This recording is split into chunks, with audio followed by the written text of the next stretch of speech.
شروع کے کچھ ماہ بعد ہی میں سمجھ گیا تھا کہ میری بیوی میرے ساتھ ہم بستری نہیں کرتی، بلکہ ہر رات جب وہ میرے قربت کی خواہش کرتی ہے تو اپنے علاوہ کسی اور عورت کو میرے پاس بھیج دیتی ہے۔ اور یہ سب کچھ کیوں کرتی ہے میں اس بات سے انجان ہوں، مگر ہر روز ایک نئی عورت کو اپنے پاس پا کر میں بے حد خوش ہوا کرتا تھا۔ مجھے لگا تھا میری قسمت جاگ گئی ہے، صرف ایک عورت کے ساتھ زندگی گزارنے کی بجائے ہر روز ایک نئی خود بخود میرے پاس آ جاتی۔ بیوی سارا دن مجھے تانے دیتی اور دوزخی ہونے کی باتیں کرتی تھی۔ خدا جانے وہ یہ سب کچھ کیوں کہتی تھی۔ میری زندگی میں بالکل سکون چل رہا تھا۔ اس کی اس باتوں سے میری ذہنی کیفیت برباد ہونے لگی۔ دن رات اس کے یہ تانے میرا ذہنی سکون ختم کر رہے تھے۔ میں جاننا چاہتا تھا کہ آخر وہ مجھے یہ سب کچھ کیوں کہتی ہے۔ اپنی مرضی سے تو وہ دوسری عورت کو میرے پاس بھیجا کرتی تھی، اس لیے میں نے اس کی شکایت آپ کے پاس آ کر لگائی۔ مجھے لگا آپ کبھی نہیں جان پائیں گے کہ ہر رات اندھیرے میں زنا کرتا ہوں، مگر آپ نے مجھے پکڑ لیا۔ میں جاننا چاہتا ہوں آپ نے کس طرح سچائی کو جانا۔ سلطان کے چہرے پر مسکراہٹ پھیل گئی۔ یکدم ان کے ذہن پر کل رات والا منظر لہرا گیا جب انہوں نے اس مکان کے سامنے کھڑے ہوئے چھت پر سے ایک سائے کو کودتے ہوئے دیکھا تھا۔ وہ سایہ کوئی اور نہیں بلکہ اس سپاہی کی بیوی تھی جو دبے قدموں گلی کے آخری کونے تک بڑھی چلی جا رہی تھی۔ سلطان حیران نگاہوں سے اسے دیکھ رہے تھے کہ رات کے اس پہر وہ گھر سے باہر کیوں جا رہی ہے، جبکہ اس کا شوہر تو یہ کہتا ہے کہ ہر رات اس کی بیوی اس کے قریب ہوتی ہے۔ تبھی اچانک سلطان نے دیکھا کہ عورت گلی کے نکڑ سے نمودار ہوئی۔ وہ آ کر سپاہی کی بیوی سے ملی۔ سپاہی کی بیوی نے اپنی چادر کے پلو سے بندھے ہوئے دینار نکالے اور اس عورت کے حوالے کر دیے۔ وہ عورت خود بنی سنوری تھی۔ اس کی خوشبو اس قدر تیز تھی کہ سلطان کو درخت کے پیچھے تک آتی ہوئی محسوس ہو رہی تھی۔ ایک لمحے میں ہی سلطان کو اندازہ ہو گیا تھا کہ وہ پیشہ ور عورت ہے۔ سلطان کی آنکھوں کے سامنے وہ پیشہ ور عورت مکان کے اندر داخل ہوگی۔ سپاہی کی بیوی خاموشی سے کچھ دیر مکان کے باہر انتظار کرتی رہی اور پھر ایک جانب کو چل دی۔ اس کے قدموں میں بلا کی پھرتی تھی۔ اس کی چال ڈھال عام عورتوں والی بالکل نہ تھی۔ وہ ایک پھرتی سے حرکت کرتی تھی جیسے کوئی ماہر سپاہی جنگ کے میدان میں حرکت کرتا ہے۔ وہی لمحہ تھا جب سلطان نے جان لیا کہ سپاہی جان بوجھ کر اندھیرے کمرے میں عورت کے ساتھ قربت کیوں اختیار کرتا ہے، کیونکہ وہ جان گیا تھا کہ ہر رات اس کے پاس آنے والی عورت اس کی بیوی نہیں بلکہ کوئی اور ہوتی ہے، اور وہ اپنے نفس کی خاطر بیوی کی چال کو ظاہر نہیں کرنا چاہتا تھا۔ سلطان ایک جھٹکے سے حال میں واپس آ گئے۔ انہوں نے یہ تمام بات سپاہی کو بتا دی۔ وہ شرم سے سر جھکا کر کھڑا ہو گیا، مگر اس کی سزا بھی پوری ہونے والی تھی۔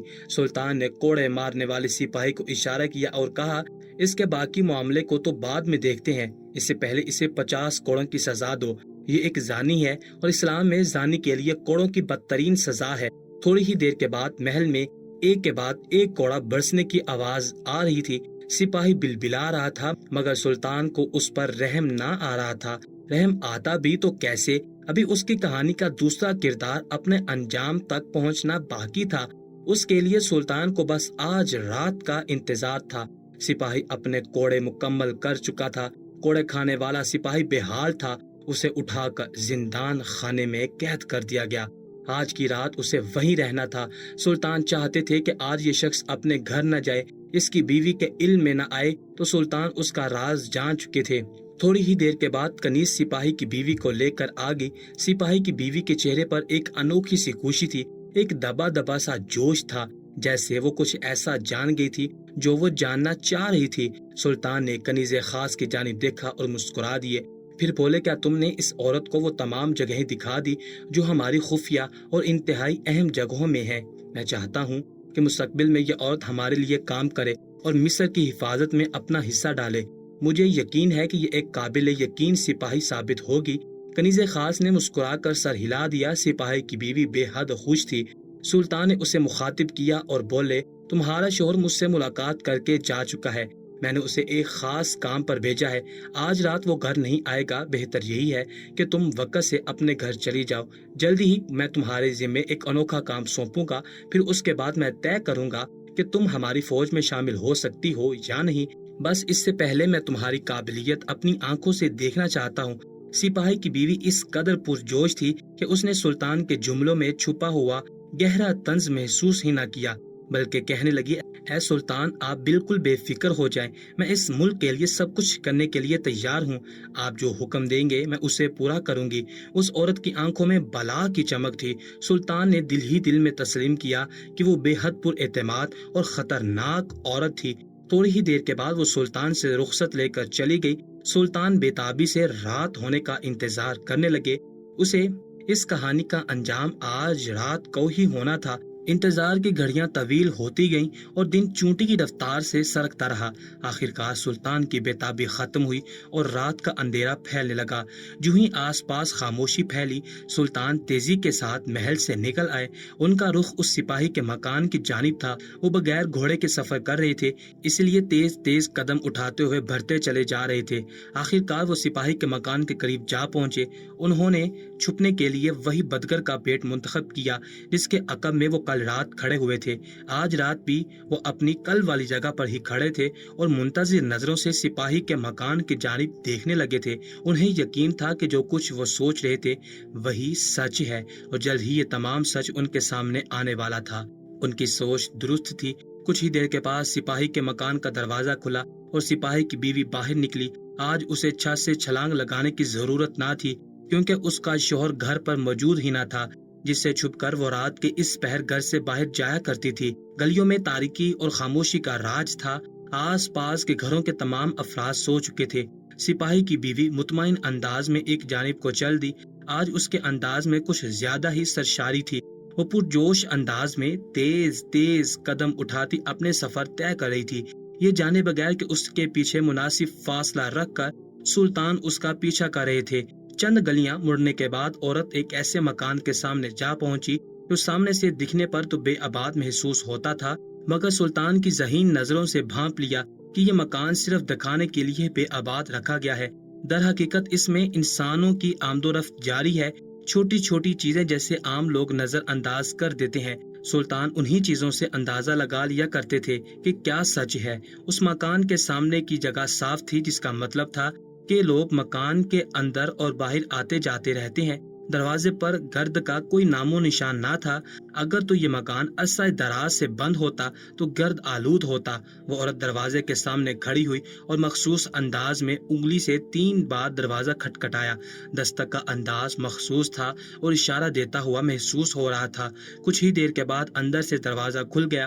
عورت پر اعتماد انداز میں داخل ہو گئی، اس طرح جیسے یہ اس کا روز کا کام تھا۔ اس کے داخل ہوتے ہی دروازہ تیزی سے بند ہو گیا۔ سلطان جس اوٹ میں چھپ کر اس عورت کو دیکھ رہے تھے وہاں سے باہر نکل آئے۔ اب انہیں اس مکان کے اندر جانا تھا، اس لیے وہ مکان کے آس پاس کی دیواروں کا جائزہ لینے لگے۔ خوش قسمتی سے انہیں ایک دیوار پر چڑھنے کا موقع مل گیا۔ یہ قدرے نیچی سی دیوار تھی۔ سلطان پھرتیلے تھے، تیزی سے دیوار پر چڑھ کر مکان کے اندر کود گئے۔ اندر بھول بھلیوں کی طرح چھوٹے چھوٹے کمرے بنے ہوئے تھے۔ انہی کمروں میں سے ایک کمرے میں روشنی ہو رہی تھی اور وہاں سے آتی ہوئی آوازوں میں ایک عورت کی آواز بھی شامل تھی۔ یہ اسی عورت کی آواز تھی جس کا پیچھا کرتے ہوئے سلطان یہاں تک پہنچے تھے۔ کمرے کے اندر نشست گاہوں پر چند افراد بیٹھے تھے۔ انہی افرادوں کے بیچ میں ایک نشست گاہ پر وہ عورت بھی بیٹھی تھی۔ اسے دیکھ کر سلطان کا منہ حیرت سے کھلا رہ گیا تھا۔ وہ عورت جو چادر اوڑھ کر آئی تھی، اس نے اسے اتار کر ایک طرف رکھ دیا تھا۔ اس چادر کے اندر اس کا لباس بالکل فوجیوں کا سا تھا۔ سامنے موجود تمام اشخاص کے لباس بھی ایسے ہی تھے جیسے وہ ان کے مشاورت کا کوئی اہم اجلاس تھا جسے انجانے میں سلطان نے دیکھ لیا تھا۔ سلطان نے سنا وہ عورت اپنے سربراہ سے کہہ رہی تھی، حضور، آپ نے جو کام میرے ذمہ لگایا تھا میں نے وہ پورا کر دیا۔ آپ کے حکم پر ہی میں نے اس بے وقوف سپاہی سے شادی کی تھی تاکہ میں اس کے محل کی خبریں لے کر آپ تک پہنچاتی رہوں۔ وہ کم عقل کبھی کوئی کام کی خبر نہ لایا، مگر آج تو خود ہی قسمت مہربان ہوگی مجھ پر۔ آج سلطان نے مجھے اپنے محل میں بلایا اور اپنے خفیہ اداروں کی سیر کروائی۔ میں وہاں سے ایک ایسے راز معلوم کر لائی ہوں کہ جلد ہی ہم لوگ انہیں استعمال کر کے سلطان کو معزول کروا سکتے ہیں۔ ایک بار سلطان کو تخت سے نیچے اتار دوں تو ہمارا ملک آسانی سے مصر پر قبضہ کر سکتا ہے۔ میں سوچ بھی نہیں سکتی تھی کہ جس سلطان کی ذہانت کی میں نے اتنی تعریفیں سنی تھی وہ اس قدر بے وقوفی کرے گا۔ کہ خود ہی مجھے اپنے محل کے خفیہ دروازوں تک پہنچا دے گا۔ سامنے بیٹھا ہوا سربراہ مسکرا دیا۔ اس نے عورت کو شاباشی دی اور کہنے لگا، میں ہمیشہ ہی کہتا تھا کہ تم ایک ذہین اور عقل مند عورت ہو۔ تم نے آخر وہ کام کر دکھایا جو میں تم سے کروانا چاہتا تھا۔ اس کی آواز سنتے ہی سلطان نے پہچان لیا۔ وہ شخص زندان خانے سے کچھ عرصہ پہلے فرار ہو گیا تھا۔ وہ باغیوں کے ایک گروہ کا سرگنا تھا جو مصر میں فساد کروایا کرتا تھا۔ وہ سلطان کے خلاف ایک پوری مہم چلایا کرتا تھا، مگر بدقسمتی سے گرفتار ہو گیا۔ کافی عرصہ سزا کاٹنے کے بعد آخر ایک روز وہ زندان خانے سے فرار ہو گیا تھا۔ اس نے اپنا حلیہ کافی حد تک بدل لیا تھا، مگر سلطان پہچان گئی یہ وہی شخص تھا جو پھر سے اپنے ہر کارے جمع کر رہا تھا۔ یقیناً وہ مصر کے اندر پھر سے پھوٹ ڈلوانا چاہ رہا تھا، مگر سلطان کو یہاں آنے سے پہلے اندازہ تھا۔ وہ اس عورت کی چال سے واقف ہو چکے تھے، اس لیے انہوں نے نگران کنیز کو پہلے ہی بتا دیا تھا کہ سپاہی کی بیوی کو صرف چھوٹی خبریں ہی دینی ہے، اسے صرف وہ راز بتائے جائیں جن رازوں کی کوئی حیثیت ہی نہ تھی۔ مگر بے وقوف سپاہی کی بیوی نہیں جانتی تھی کہ وہ چال نہیں چل رہی بلکہ وہ سلطان کی چال کا مہرہ بن رہی ہے۔ سلطان نے ایک ٹھنڈی سانس لی۔ آگے کی داستان چند لمحوں کی تھی۔ سلطان کی تیار کی ہوئی فوج کچھ ہی وقت کے بعد وہاں پہنچنے والی تھی۔ تب تک سلطان کو صرف وہاں بیٹھ کر ان کا انتظار کرنا تھا۔ اندر بیٹھے ہوئے تمام افراد اس بات سے ناواقف تھے کہ جس سلطان کا وہ مذاق اڑا رہے ہیں وہ باہر بیٹھا ان کی موت طے کر رہا ہے۔ چند لمحوں بعد ہی فوج آ پہنچی۔ اندر موجود تمام لوگوں کو گرفتار کر لیا گیا۔ سپاہی کی بیوی کو جب گرفتار کر کے سلطان کے سامنے لایا گیا تو وہ پھٹی پھٹی نظروں سے سلطان کو دیکھ رہی تھی۔ سلطان نے مسکرا کر اسے دیکھا اور کہنے لگے، تم نے خوب چال چلی، مگر بدقسمتی سے حد جھوٹا اور لالچی انسان کھیل کے آخر میں ہار جاتا ہے۔ بالکل تمہاری طرح تمہارا شوہر زنا کرنے کی سزا بھگت چکا ہے اور تم تمام عمر زندان میں مصر کے ساتھ غداری کرنے کی سزا بھگتو گی۔ سپاہی اسے پکڑ کر لے گئے۔ سلطان اپنی فوج کے ہمراہ محل میں واپس لوٹ آئے۔ اس رات انہوں نے رب کے حضور بہت شکرانہ ادا کیا جس نے انجانے میں ہی ان خطرناک مجرموں کا کھیل سلطان کے سامنے آشکار کر دیا تھا جن کی موجودگی سے سلطان ناواقف تھے۔